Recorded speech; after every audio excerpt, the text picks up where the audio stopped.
Hey guys, this is Daniel with PwnCNC, and I'm here to install our spindle kit onto the Onefinity Elite. This is the woodworker size, but it applies to any size Onefinity Elite machine. This basically controls through the Masso controller here.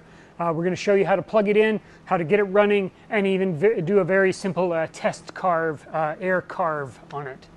So yeah, stick with me and let's dig into it.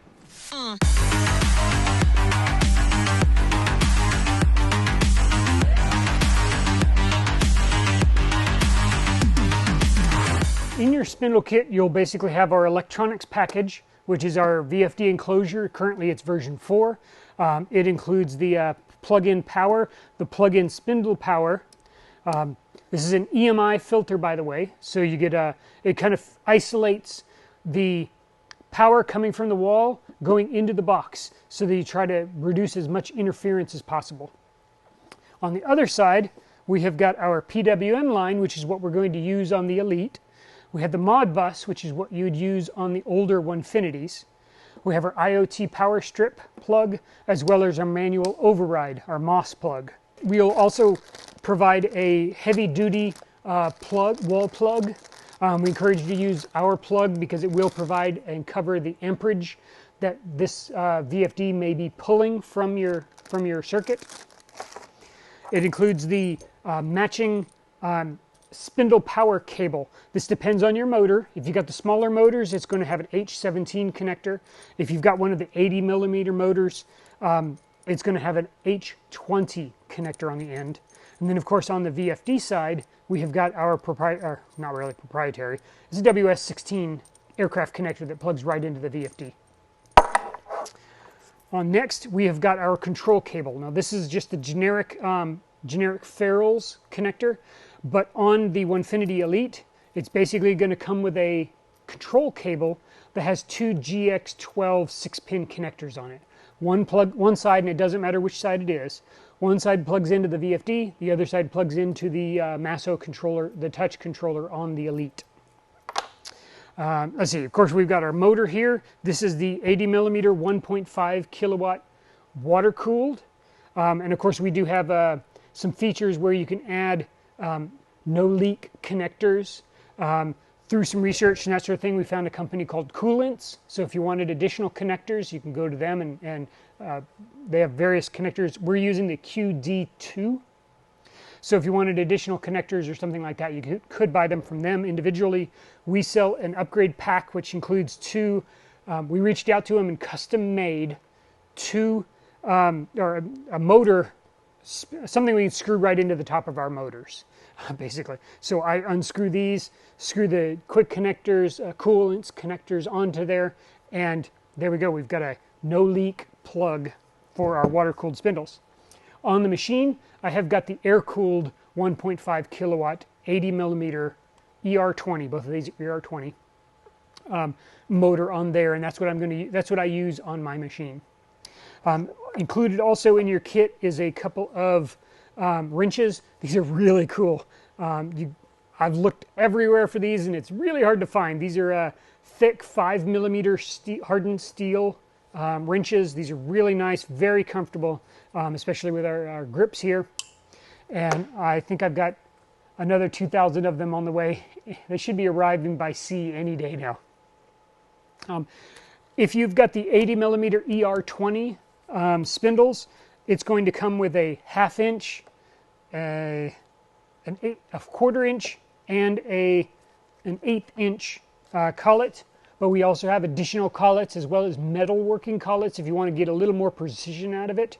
The TIR, oh gosh, I'm drawing a blank on the runout. That's it.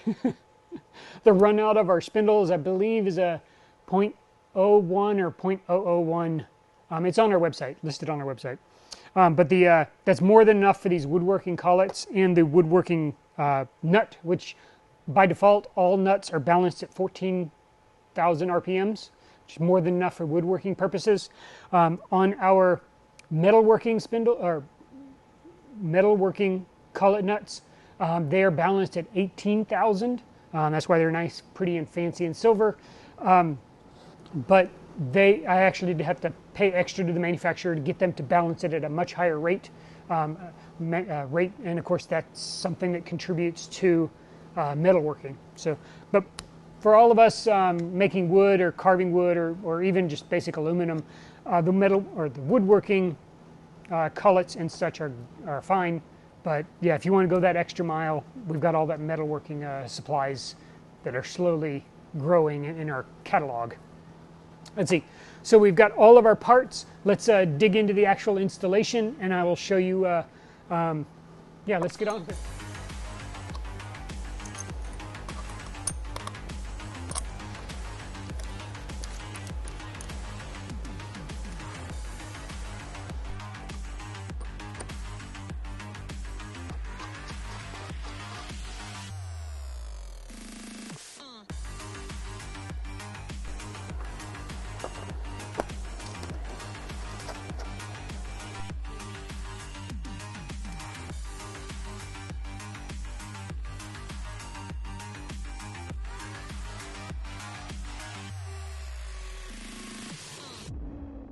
Once you've got everything plugged in, we've got our controller here on the left side. On our VFD keypad extended with a Cat5 cable. We're going to basically go into Setup, go to Main Spindle, double tap that. You're going to set 100 on the encoder, VFD as your control method, 24,000 RPMs. That's whenever it's running at the maximum. So the maximum is 10 volts across the PWM line. We want it to go 24,000 RPMs, which is the maximum on our motor. The spin up and spin down. Spin up relates to P0.0.11, 6 seconds, 6 seconds. Spin down relates to P0012, hit enter, 6 seconds, 6 seconds. And then hit mode to get back out of there. And just hit save. And the way you test it is you go back to program, and when you notice that this is blinking 00, when you hit spindle forward, it should go to solid. Now it is currently set at RPMs, which I previously set in the video, or in another video, but we can go into MDI control, and you'll notice some of the commands that I've used before.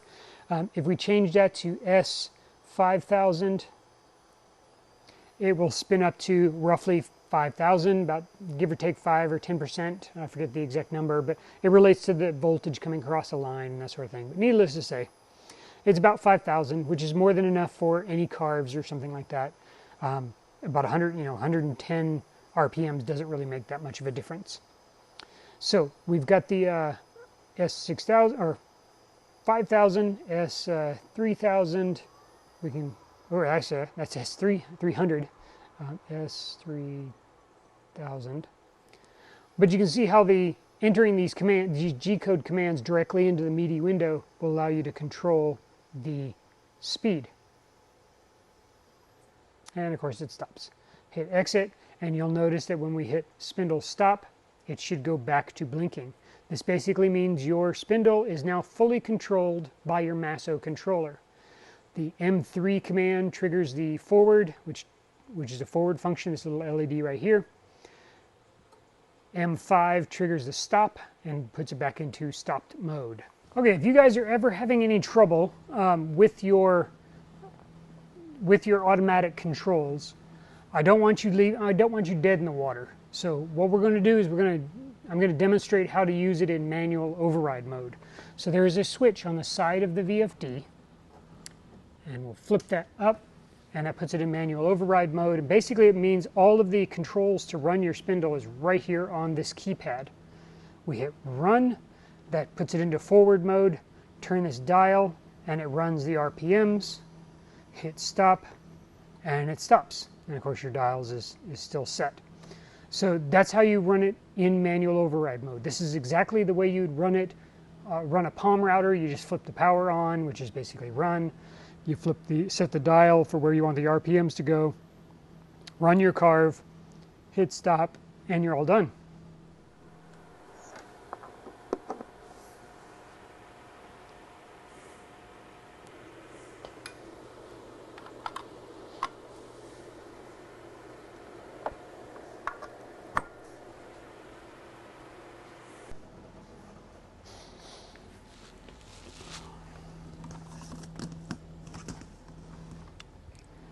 Now here's how I've got my IoT relay. This is an add-on that you can add to your kit.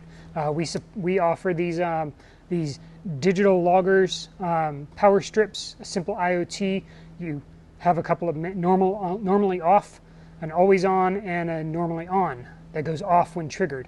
These normally off gets turned on when triggered, which is exactly where I'm going to put my shop vac. This is a Turbo 1. It's really nice, very quiet, highly recommended. But we've got the power coming in from our circuit.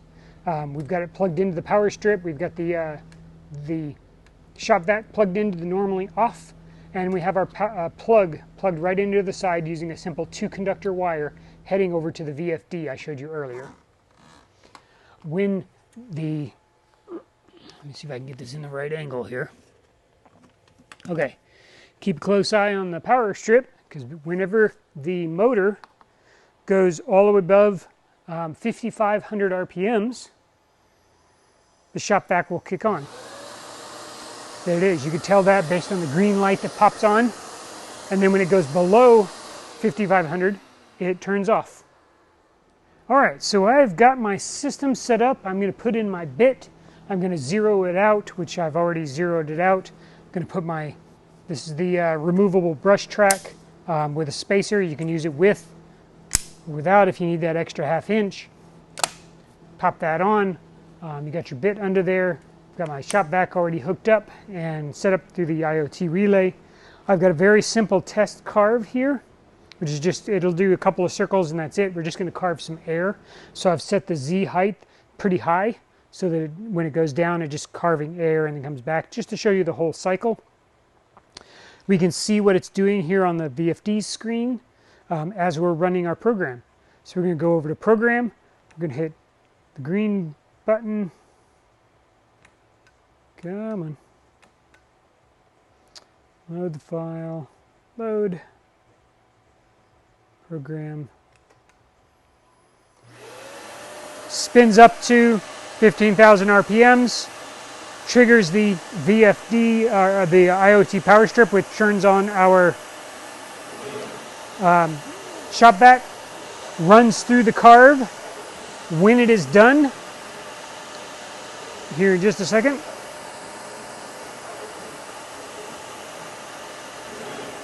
comes over, returns to stop, stops the VFD, stops the shop vac, and the carve is done. I want to thank you guys for joining me. I hope you found that informative. Super easy to install, super easy to run, makes your job a lot easier. The whole thing is a lot more, is pleasurable from start to finish, right? You set up your carve, you can focus on setting up your stock, getting it ready, clamping it down. Don't have to worry about the spindles, starting, stopping, don't have to think about any of that. All that's programmed into your G-code file. Starts up, super quiet. This is the air-cooled spindle, but as you can tell, the majority of the noise actually came from the shop vac, and that is a Turbo 1 from Fine. We have some adapters. Here's a little connector and our little maglock converter. Allows you to connect it into our V10 dust boot. That's what we've got here, with removable brush track and spacer, just in case you need some additional, suction and that sort of thing. So, but I hope you found that informative. Let me know if you have any questions or comments. Reach out to us at support@PwnCNC.com. You can also leave a comment at the bottom of the video. We are listening to every feedback. We appreciate all of you. And thank you. And remember, don't just own your CNC, dominate it.